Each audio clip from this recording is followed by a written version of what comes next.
Welcome to Paradigms at paradigms.life, the radio show and podcast that brings you inspiring people with visions of a viable future for life on Earth that includes humans. Hi, I'm Baruch. Thanks for being here. I'm glad to be here with you, welcoming back a wonderful guest who's written his second book. His first book was a memoir about growing up homeless, and this book is a children's book that explains homelessness. He'll tell us about it. It's really pretty cool, beautifully illustrated, easy to understand. This book actually, while it's intended for kids, is something adults can also understand. So let's meet him right now and learn more about this project on this episode of Paradigms.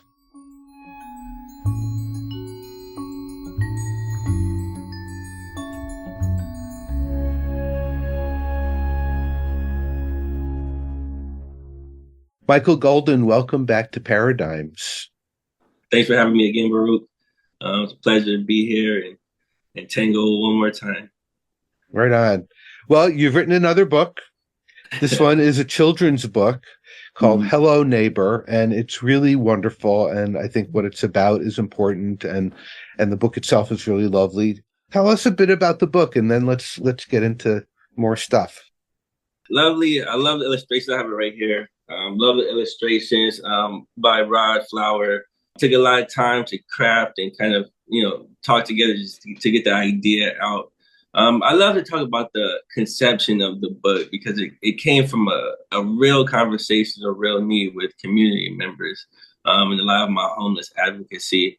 And they would come to me and they were like, how would, my children are asking me what's going on here, or they're being exposed, just walking through society and seeing these folks on the street unhoused, and it's hard for me to explain to them. And at times they were telling me that they didn't understand themselves, let alone be able to comprehensively tell their children about it.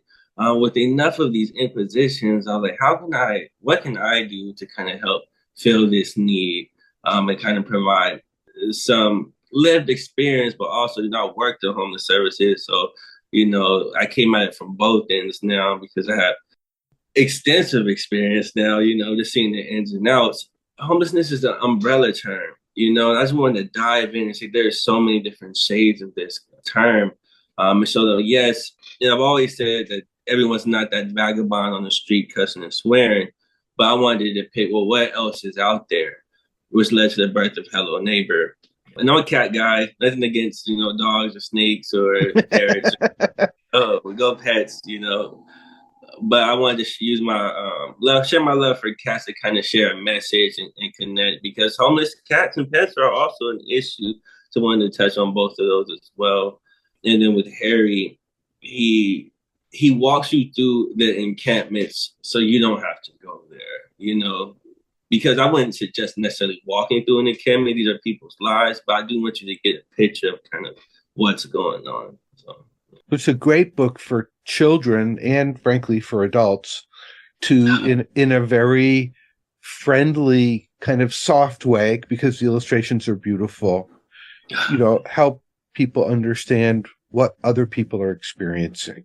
And yeah, your characters are all cats, and they're very sweet. It's really nice. But the message and what is being explained is so important, and in getting ready for our conversation today, I did my own research a little bit and was just learning about the numbers of homeless children in the United States.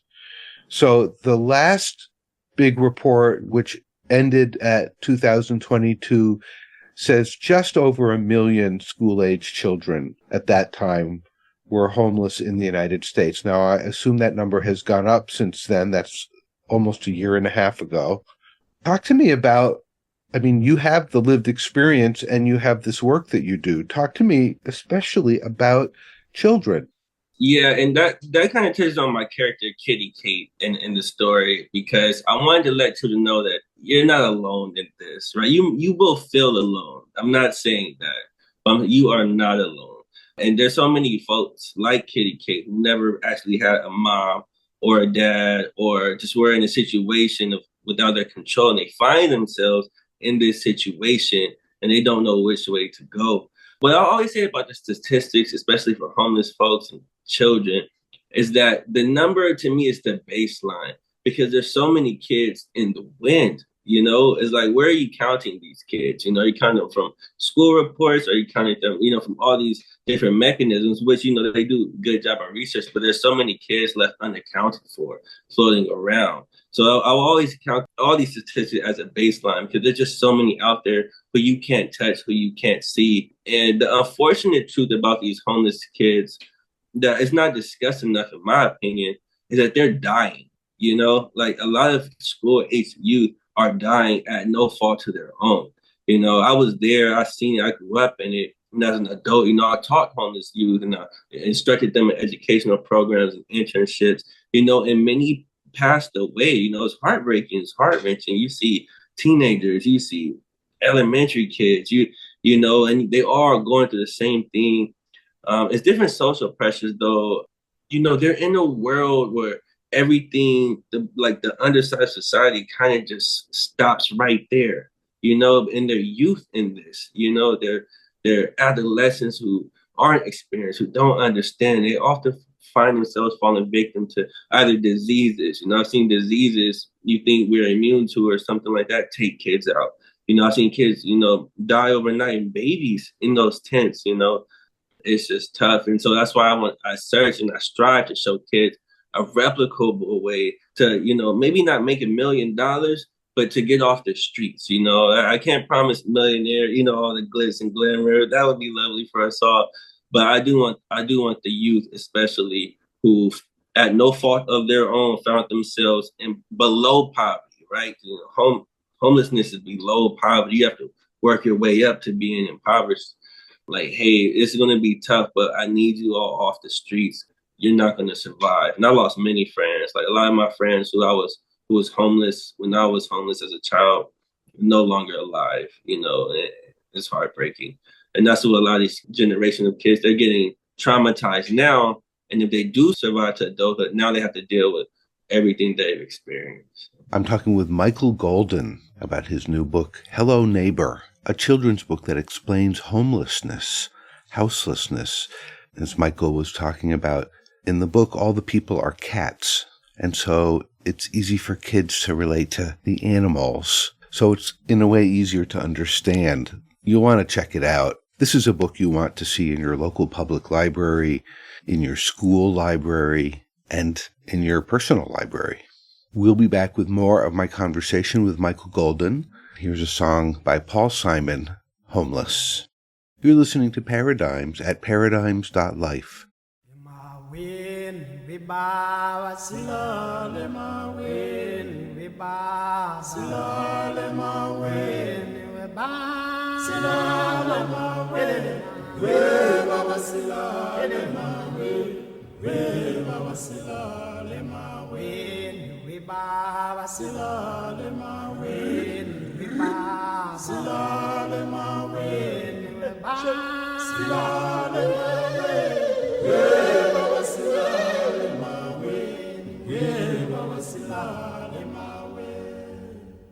Sing. Homeless, homeless, moonlight sleeping on a midnight lake.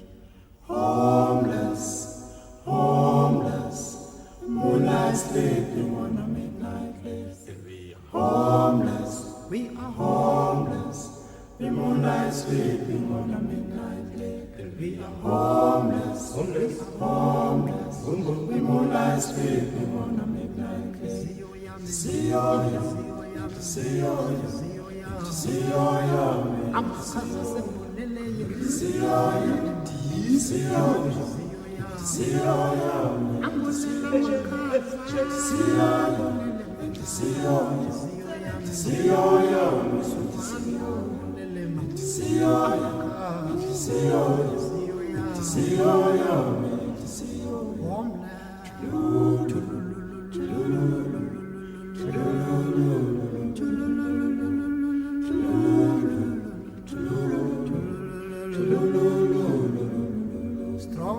Strong wind, destroy our homes. Many dead tonight it could be. Strong wind, strong wind, strong wind. Many dead tonight it could be. homeless, homeless, moonlight sleeping on a midnight place. Homeless, homeless, homeless, moonlight sleeping on a midnight place. Homeless, homeless, moonlight sleeping on a midnight lake. Somebody say, somebody sing, hello, hello, hello. Somebody sing, somebody cry, why? Somebody say, somebody sing, hello, hello, hello. Somebody sing, somebody cry, why? Somebody sing. Hito mango, esangoba lonke lizwe. Hito mango, esangoba phakathi ngendawo. Hito mango, esangoba phakathi ngendawo. Hito mango, esangoba phakathi ngendawo. Somebody say, somebody sing, hello, hello, hello. Somebody say, somebody cries, why? Somebody say, somebody sing, hello, hello, hello. Somebody say, somebody cry, why?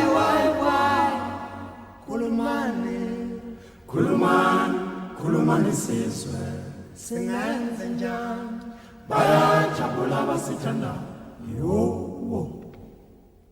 From the Graceland album, that's Homeless, Paul Simon, backed by Ladysmith Black Mambazo. And now let's get back to my conversation with Michael Gaulden about his new book, Hello Neighbor. Most people in this country, we'll just stay with the U.S., are not homeless, and a lot of people live in poverty, but there's this invisibility thing. Yeah. And that is part of people turn away because it's painful to see. People turn away for lots of reasons. And our society is complicit. And in the work you do, you talk with lots of people, you speak, you wrote a book about your own growing up experience. Now you've written this children's book. What can you say about this invisibility thing? Yeah. It's a tough subject, I don't really like pointing the fingers, although, it's the issue, at times I felt invisible, right? But I could never be like, it's your fault because sometimes it's easier to turn a blind eye because I don't know how to help this child, I may want to help. It's just, I have my own life and sometimes it's just easier to look the other way, and I can't fault those folks for that. But what I can say is, most people aren't unbothered unless it happens to them or their proximity, and that's when it's like, oh, I've never seen this before. Oh, was it always this prevalent, and that's what I was touching before. There's so many kids just in the wind, how can you make them more visible if they're in the wind? It's tough. And the system scares these kids, let's be honest, because you hear all this negativity about it. There's some positive attributes, but a lot of trauma has happened in the system where kids, and I know in my adolescence, I wasn't lining up to go to Child Protective Services and all these things as well. It's really, how can you make them more visible in a safe way where they don't feel judged or prejudiced against? And that's the kind of what I'm starting to find is the issue, because kids, they don't really trust, like a life from distrust, it turns them to run. They call them runaways. You understand, what are they running away from? It's not all just parents, it's societal pressures, it's the systems, all these things. We need to find a way for them to be stable and safe. And there are some things like that, there are some like day centers where kids or teens or even adults can come and just be safe, and we need more of those, maybe not to control the kids or lock them in jail, so to speak, is how they feel, but have more of these brave spaces for these kids. And in that way, if I had more of those growing up, I'm sure it would save us from a lot of the trauma. Just a place to go where you have structure, but you're not in, because it can feel like prison, some of these places they want you to go to. And these kids, they want to be free. They're kids, they're in real life situations, but they're kids. And so the only way to exist freely is to be either unaccounted for or invisible, if that makes sense. Not like it's a choice, but it's like it's not a one cap fits all, if that makes sense. Oh, it makes total sense. Most states now have juvenile detention centers, and these are pretty horrible places. Yeah. I remember when I lived in Vermont, there was a new one built, I don't know, 30 years ago, and a lot of us said this is a bad idea. And now they've closed it because it became such a hellhole. And this is not a unique situation. This happens all over. And we have the for-profit incarceration businesses that, and we've seen situations with corrupt judges sending kids to these detention centers and getting a kickback. So we have to address that. Part of what's going on is that there's corruption in the system. Yeah. Part of what's going on is that the system, even with people in it who really mean well, because there are lots of people who work in the system who really do mean well, is flawed in its design. So that's not a solution. We can say clearly the system does not offer a solution. The other thing that I want to notice is, I, at this point, have adjusted my expectations of humans. I think, for the first 30 years, we're still really arriving, here to become fully an adult. It didn't used to be that way. But when you are a disenfranchised or houseless person, you live on your survival instincts. So those kids don't get to have a childhood like most people think of childhood. They have to become cunning in order to survive. You have to know how to get through difficult situations. So when people see homeless youth, what they're seeing is an unfinished person adapting to a traumatic and scary situation, doing their best to survive it. This is not this person being their best self. No. And we need to have a lot of compassion for that. Yeah. Actually, that's a great observation. It's like these not underdeveloped, but they're not fully developed, mentally, physically, and they themselves are going through a lot of personal changes in this environment where they have to be cunning and clever, or they will not survive, right? And it's like as I'm informed, there's plenty of examples of these children dying who happen to not be as cunning or not to be as clever or find ways to get healthy quicker. And they're seeing this among each other, the perils that they're in as they get older, right? And so this may lead to sometimes unfavorable decisions. I'm not saying that these kids are bad people. The situation was dire and they had a choice. Both choices were unfavorable. Should we throw that kid in a detention camp for the rest of his childhood? He already didn't have one. There must be another way. And there's some programs out there, right? But we need more of them to help provide structure, and compassion, not just keep hitting these kids on the hand. Most of these kids don't understand why they're homeless. Ask a child why he's homeless. He'll tell you, I don't know. Where's your parents? I don't know. I don't know why I'm here. Kind of help them understand and learn. They know how to survive. Now we have to target this, And one thing I would say, though, is another point you mentioned, is that these kids don't have childhoods. And I find that traumatic. I didn't really have a childhood myself. I don't have those memories. I'm talking with Michael Gaulden about homelessness in the United States, especially homeless children and youth. It's a very sobering conversation. But Michael is really a light in this world, the way he focuses on how to help. We'll be back with more of this conversation after we hear some more music. Shelter Song by Patrick Dodd.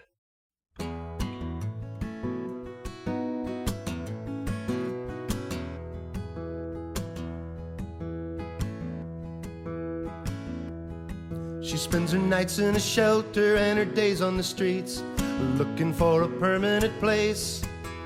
Nobody wants kids and the rents are so high, each door just gets slammed in her face. She tries to stay cheerful and stay on her feet, but sometimes she don't know what for. About the time she hears her 100th no, this voice inside her just roars. She sings, I can't stand this, I just can't stand this, I can't stand this anymore. She singing for her children now. I can't stand this. I just can't stand this. I can't stand this anymore.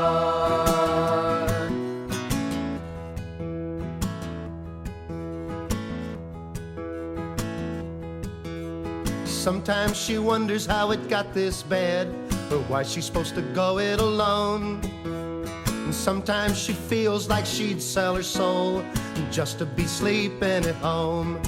And sometimes she feels like nobody cares, or maybe they just don't understand. Or maybe they're too busy looking out for themselves, and this whole place is just out of hand. But she sings, I can't stand this. I just can't stand this. I can't stand this anymore. She's singing for her children now. I can't stand this. I just can't stand this. I can't stand this anymore.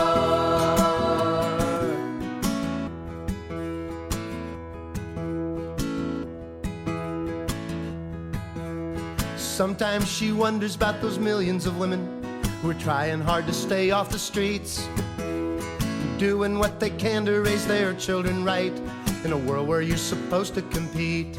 And sometimes she dreams they'd all join hands and march like an army to war, shoulder to shoulder across this broad land, singing we just can't stand anymore. Sing it now. We can't stand this. We just can't stand this. We can't stand this anymore. We're singing for our children now. We can't stand this. We just can't stand this. We can't stand this anymore. We won't stand this. We just won't stand this. We won't stand this anymore. Singing for our children now. We won't stand this. We just won't stand this. We won't stand this anymore.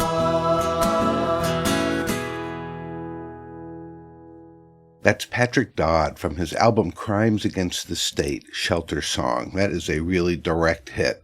Angry. This is not fair. Imagine how frustrating it must be to be homeless. Here's the next part of my conversation with Michael Gaulden. What that does to a young person affects all of society. So even if people find it difficult to feel individual compassion, to recognize that it's bad for the common good, it's bad for society that we allow this, because folks don't come up with a healthy sense of themselves, and it is harder to become a contributing member of society when you don't have a solid sense of yourself, because you miss out on all those developmental tasks that were so necessary. And again, you know, for some reason, I'm thinking about Oliver Twist and the Dickensian workhouses. And, you know, there are people who think that's where people belong. Mm-hmm. A punitive response only makes it worse. Yeah. And that's so important to recognize. If we want a healthier society, we have to take care of each other, not punish each other for our misfortunes. Right. No, absolutely. You know, a punitive response rarely provides a solution, right? It's like a lot of times for the adolescents in these prison systems, they come out worse, you know, they come out a little worse, more aggressive. And I mean, this is not a secret, right? There has to be a way to kind of correct the action, but not have it punitively, right? You know, and provide that, you know, just that bridge of understand, close that gap, whether the educational gap. No one teaches you how to be a contributing society member, right? Like, how as a child you never learn any of these skills, any of these mannerisms, and then you throw the hammer at the adult because he never learned these societal attributes. needs, right? And I don't think that's fair. Like we need more educational programs so these kids can learn, not like home economics, but sort of more so like to teach these kids how to function in society. Some of them really don't know right from wrong, as simple as that sounds. That whole system is skewed because of the life they had to live. Sometimes let's just go over the know your rights, know the laws, know, morality. Set a child's moral compass, or reset it, I should say. Not punitively, but instructively with compassion. Don't give him, 6 strikes and throw him at the bottom of the pit when he turns 18. Help this child out. And this is real life for me and a lot of us who come from, at the bottom of society. You see people from everywhere, right? You know what I'm saying? And what I learned is this affects everyone the same without prejudice. These life lessons, this underdevelopment, this trauma, it affects us all the same without prejudice. And we as a society need to come together and figure out ways to help uplift each other. And we have the resources here, good old USA, which country which I love, we have the resources. But as you pointed out, sometimes people just won't care, And some of them like, why should I care? It's never happened to me, My family's okay. Why should I care about them? And that goes to the heart of the moral compass. Yeah. One of the things I've learned as I've gotten older, I'm in my mid-60s now, is Look that good, man. I know, I got there, right? Is that I have been fortunate to have experiences that taught me things. And there are people who have not been fortunate to have those experiences, so they haven't learned those things. It's nothing better about me. It's good fortune. It's circumstance. It's, having had certain opportunities. But when people don't have those opportunities, they can't develop those skills. And so It's really that simple. It's not that someone's a bad person or whatever. It's that, oh, you didn't get to have that. Well, let's see if we can get it for you now. Some things you can't make up for, but people are capable of learning if they're offered the opportunities. So again, I'll go back to because it seems like the political will in this country right now is becoming more and more sort of desperate, and people are more and more being pumped full of fear of the other, fear of who they think is different. And that is the exact wrong direction in my mind. What we need to be thinking of is not fear, but how can we help? How can we help? So I want to ask you, how can people help in a community, in a city, in a small town, in a neighborhood? What are things people can do, steps people can take that are small scale, individual things a person can do that will help other people? Oh yeah, for sure. Just to touch on that first point of folks not understanding. I mean, you've had fortunate experiences that provided understanding. But that's kind of the nature of my first 2 manuscripts. It's kind of just to help with that understanding, because I don't think that should be a punitive response either for folks who are just ignorant of compassion or understanding. Like, hey, let's try to help provide that moral compass on this side as well. Let's be fair on both. I'm about justice and being fair, and equitability, of course. But let's provide that, manuscript of instruction on this side too, and do with it what you will. You can no longer say you did not know. But as far as what can people do, it gets tougher. My advice today would be changed from, like, let's say 8 years ago, because a lot of cities are passing ordinances now where they're making camping illegal. You see you in a tent, they can arrest you. Homelessness or being in a house is getting criminalized. In some cities, you can't even go pass out food without a permit now. It's getting tough out there. But what I always say is, mentorship. There's a lot of schools, a lot of organizations that house folks who are going through a tough time, especially adolescents, and we'll just focus on this mentorship. A lot of those folks feel lonely. Sometimes they just need somebody to believe in them, and that's easy to do. I never really suggest passing out cash, but gift cards. Wonderful thing, give out a gift card. Where it's going, food gift cards, clothing gift cards. That's perfect. A lot of these centers that, these day centers that house the unhoused, just, throughout the day, give them somewhere safe to go. If you have the means to, and you want to look for a good place to donate to a lot of these a lot of these organizations, where you see the good happen on a day-to-day scale, there's big orgs out there and a lot of funds trickle down, all that good stuff.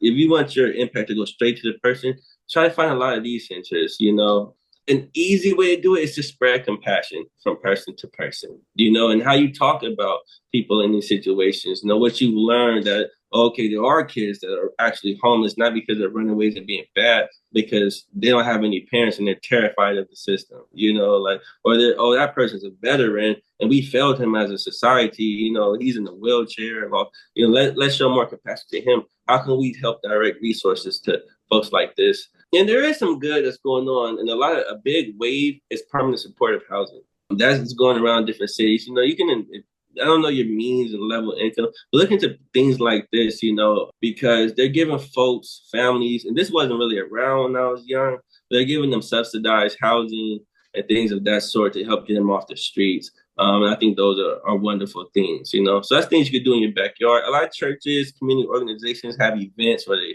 let people come and they'll let people sleep or shower, stuff like that. If enough of us were doing these small things, you would see change at a great scale. And that's how, let's all start in our backyards and share positivity and just share being good, and I know good, is on the moral, but we all have that moral compass, let's just that human dignity. Let's go out and share that, and if enough of us do that, I can see it changing. That's if enough of us do that. And it's doable. Yeah. We'll be back with more of my conversation with Michael Gaulden, talking more about Hello Neighbor, his new book for kids that talks about homelessness. I hope that this conversation is eye-opening for you. Let's all see the people around us. They're people just like us. Here's a song from Brindle, Streets of Your Town. You're listening to Paradigms at paradigms.life.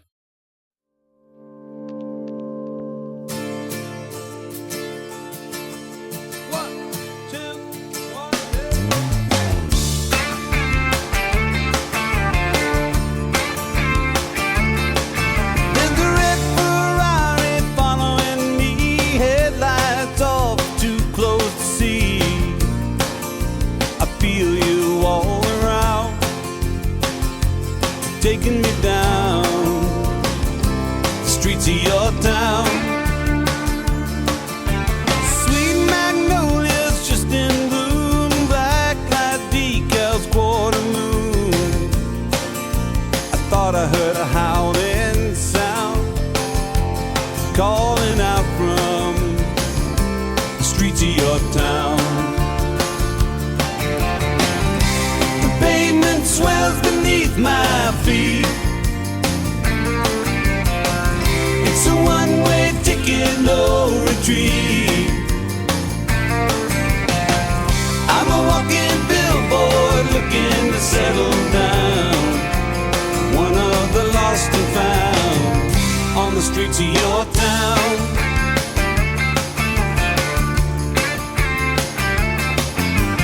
Looking at memories for the first time, traces of what I hope to find. I am captive, I am bound. Keep on walking the streets of your town. Waking up empty in a rented bed, visions of sugar dancing in my head. Out of all the dreams standing in the last round, my favorite one lives on the streets of your town. Oh, the pavement swells beneath my feet. It's a one-way ticket, no retreat. I'm a walking billboard looking to settle down, one of the lost and found on the streets of your town. Love has no reason, it has no mind. The heart leads and we follow it blind.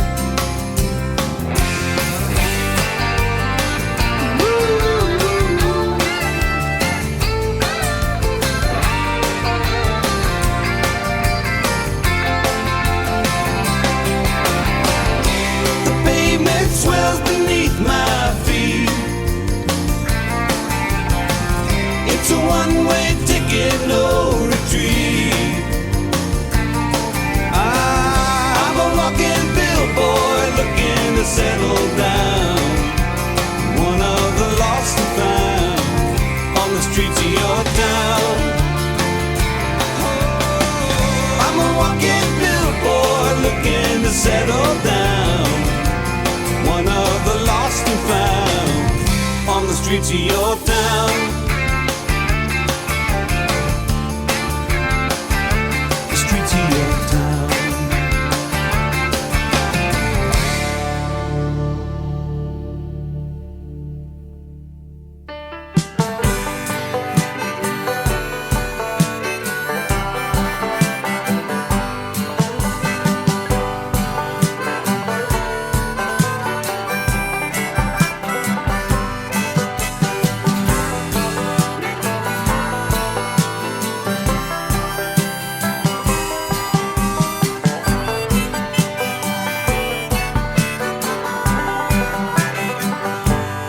Oh, I slept in a derelict and I ate off the floor. I was wrapped in a blanket. There's a knock on the door. You can get out of here, said a man in a raincoat. So I moved in with you, and you love me.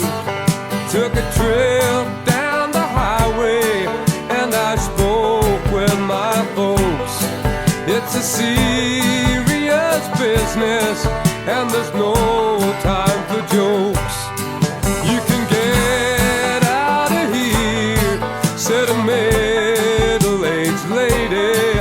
So I moved in with you and you love me.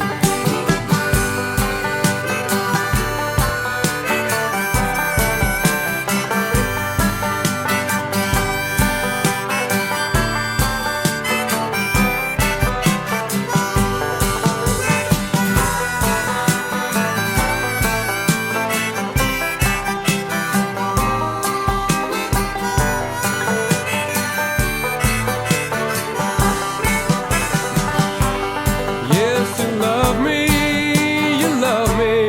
There was so much at stake, too much confusion.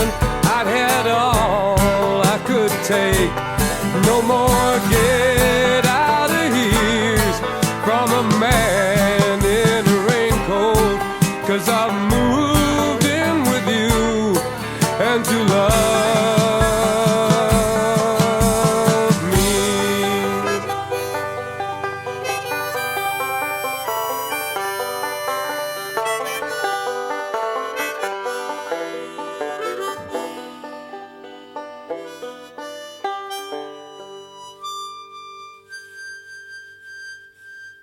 That one's called The Derelict. It's from a Fleetwood Mac album called Penguin. Before that, from the Brindle album, Streets of Your Town. And now here's the next part of my conversation with Michael Gaulden. Politics, especially local politics. When people are running for city council or town council or mayor, ask them, how are you going, not what are you going to do about, but how are you going to help people? Yeah. You know, how you say it matters. And if we focus it on not those homeless people are a problem, but our problem is how are we going to help people? Because that's what a compassionate society does. And if we aspire to be a compassionate society, then it's got to be our focus. How do we help people? And whether it's an older person or a younger person, as you say, it's so important. The other thing I want to just say is, you know, this sounds awfully self-serving, but when you help another person, it feels good. It feels really, really good. So if you're blue, if you're depressed, if something's not working in your world, go do something for somebody. And even if it is handing out a gift card, or I'll be honest, I do hand out cash to people. I think probably maybe sometimes they use it for drugs, but mostly I think they use it for food. And I always say, go have a good meal and, you know, how are you doing? And talk with them a little bit. You know, it does feel good to know that you made even a little bit of difference to another human being. Yeah. No, for sure, it's that euphoric feeling. When you're doing something for somebody, it just lightens up brightens up your heart, your spirit. Enough people should experience that. It's self-serving, but in a good way. Because being over aggressive and greedy for yourself, it rarely in the long term provides that same type of satisfaction or happiness.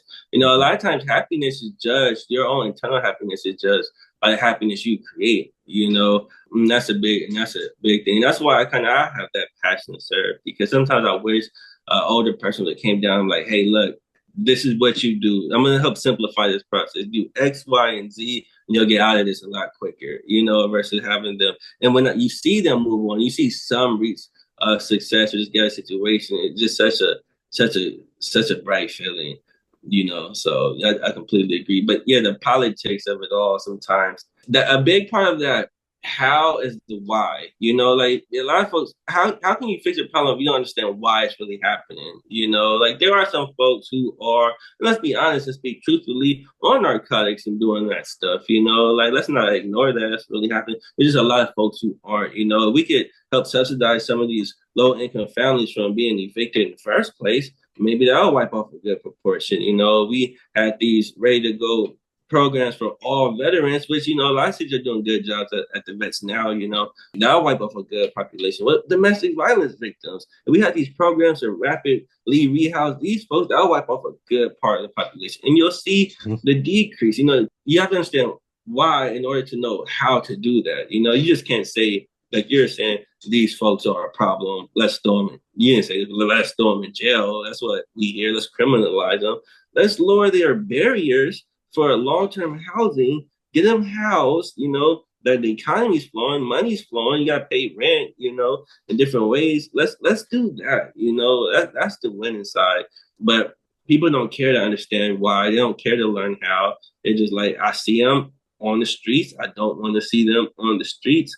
Let's just get rid of them. Or what they do is that they push folks into your city. Yes. We're going to pass all these ordinances to get folks at our city. Where are they going to go? To your city, just round and round and go. There's a Beatles song, the lyrics popped into my head when you're talking. It says, and in the end, the love you take is equal to the love you make. If we want it to be a loving world for ourselves, then give. Yeah. Give love. Be a loving person. That makes it a more loving world. It's pretty simple. For sure. Oh, For wow. Sure. So Yeah. I'm so happy that you wrote this book for children. How's it going? Is it getting out there? Are people buying it? Are people reading it? Yeah, selling a lot of pages online. Yeah, well, I never focus on the sales. I focus on the passion, but it's getting out there, still grind. It's a marathon, the writing right now is just saturated. You got AI that's writing manuscripts getting published every other day, But yeah, it's getting out there, especially to the people who I wanted to reach, the parents with children or folks running programs. Like if I'm talking about the picture book specifically, because that's what I'm doing it for, just to kind of touch people, spread empathy, understanding. And it's been a blessing, the reaction so far. It got to a library showcase here in San Diego, which is a cool experience. It's a whole event. Then they have it encased in glass and all that stuff available for checkout, which I count my blessings. I just it's been a cool experience. We'll be back with the final part of my conversation with Michael Gaulden after we hear this song by Laura Nero, Poverty Train.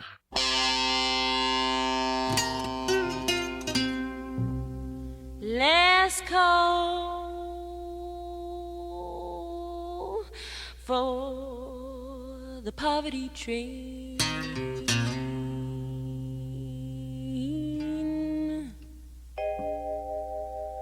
Let's go for the poverty train.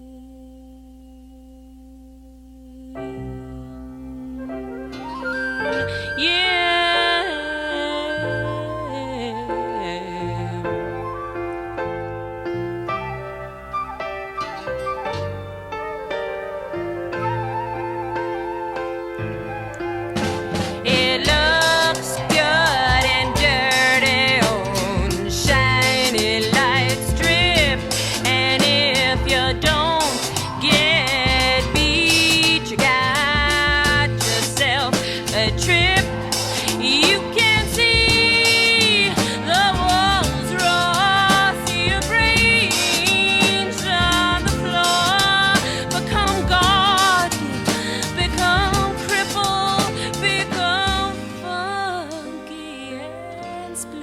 why was I born? Whoa, whoa, no, no, no, no. Whoa, whoa, no, no, no, no.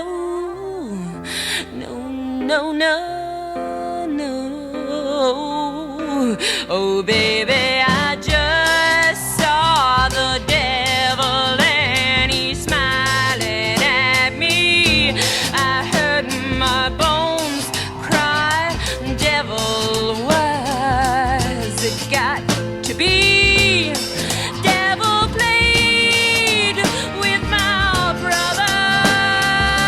Devil drove my mother. Now the tears in the gutter are flooding the sea. Why was I born? Whoa, whoa, no, no, no, no. Whoa, whoa, no, no, no, no. No, no, no, no. Oh, baby, it looks good and dirty. Them shiny lights glow on million-night tramps, tricks and tracks will come and go. You're starving today, but who cares anyway? Baby, it feels like I'm dying now. I swear there's something better than getting off on sweet cocaine. It feels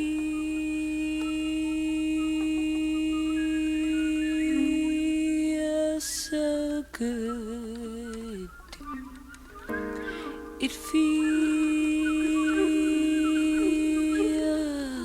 so good getting off the poverty train.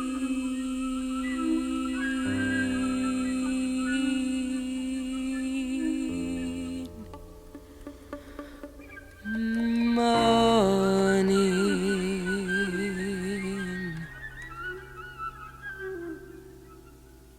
Laura Nero from her album Eli and the 13th Confession, Poverty Train. I think that's a really great song. It really takes you into the experience. All right, here's the final part of my conversation with Michael Gaulden. Have you sent it to Dolly Parton? To Dolly Parton? Yeah, she has a program where she gives away books. She has given away millions of children's books. No, I was actually listening to Jolene the other day, but no. Yeah, and now we've got this amazing new version. Oh yeah, we do. Check it out. It's called Dolly Parton's Imagination Library, and it's at imaginationlibrary.com. Everyone should check this out. They have given away over 200 million books. Wow, Dolly P. She is awesome.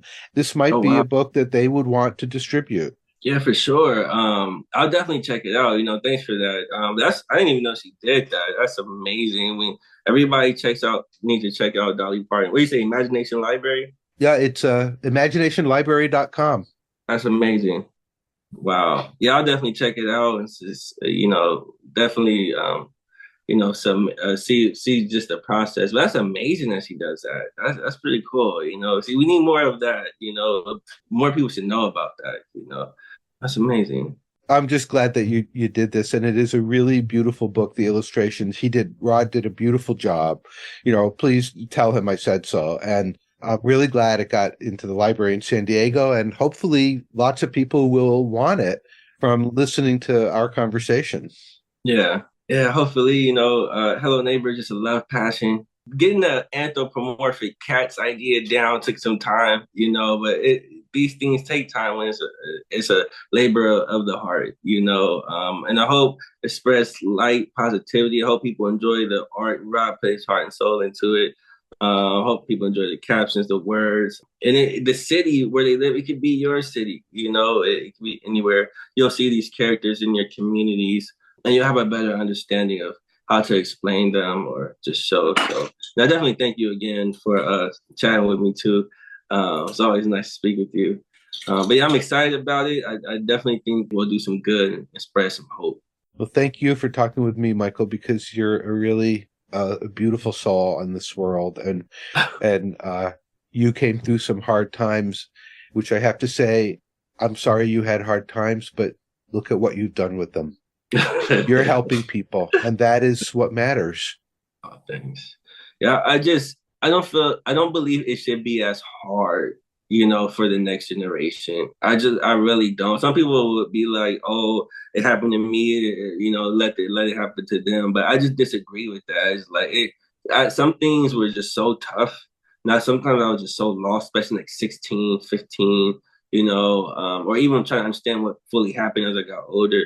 If I could just provide some clarity, if I could provide just hey, you might not be a famous rock star, but I can show you how to get a pretty good job. Like I just get off the street. I just don't believe it should be as hard for the next generation. I'll do what I can to help make it easier. Just because I just wish somebody did that for me. You are a rock star. No. You are, and anything I can do to promote you.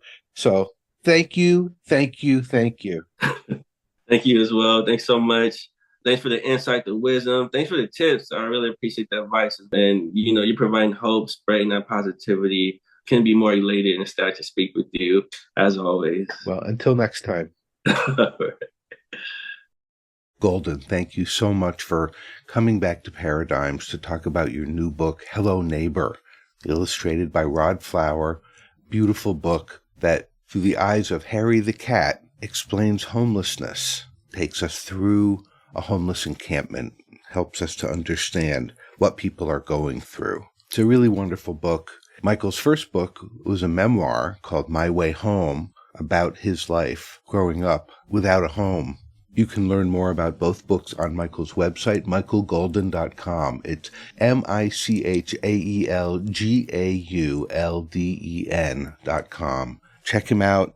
Check out his books. I encourage you to get them and read them and share them. Homelessness is not just a problem in the United States, and homeless children don't only exist in the United States. And right now in the world, with wars going on, even more people are being made homeless and more children are being made homeless. And let us be aware that weapons made in the United States are used to create homelessness in other countries. Right now, American weapons are being used to destroy families in Gaza. So here we have this great nation selling weapons, creating homelessness abroad. And we have all this homelessness here. Makes you think, what if we stopped all the things that we do that contribute to homelessness, to injustice here and in other countries, or at the very least, do something in your own community to help people. It's hard stuff, but we mustn't turn away, or things will never change. Michael Gaulden, thank you for the work you do in the world, and for talking with me, and I wish you all the best of luck with the new book, Hello Neighbor. I hope you enjoyed this episode of Paradigms, and that you will also check out the Paradigms website at paradigms.life, where all of our episodes are archived. And at the bottom of that page, there's a link to my new audiobook, The Prophet by Khalil Gibran, narrated by Starhawk. I hope you'll check that out too.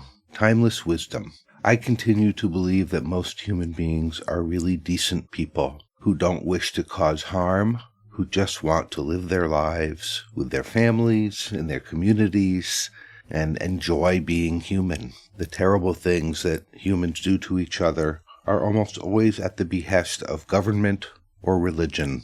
Maybe we need to rethink the way we do government and religion. All right, I am going to leave you with one last song.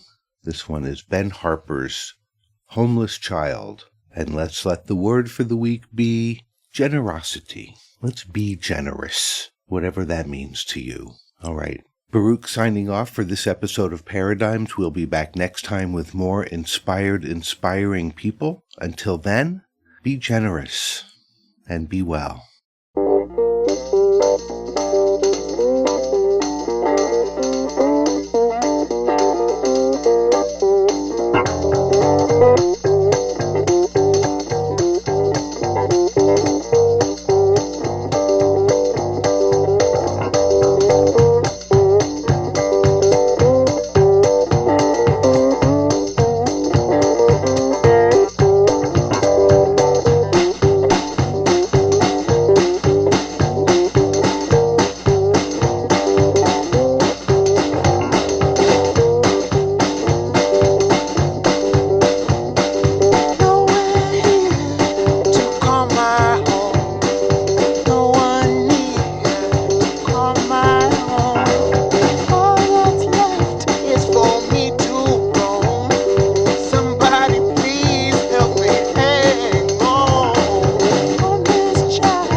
You've been listening to Paradigms at paradigms.life.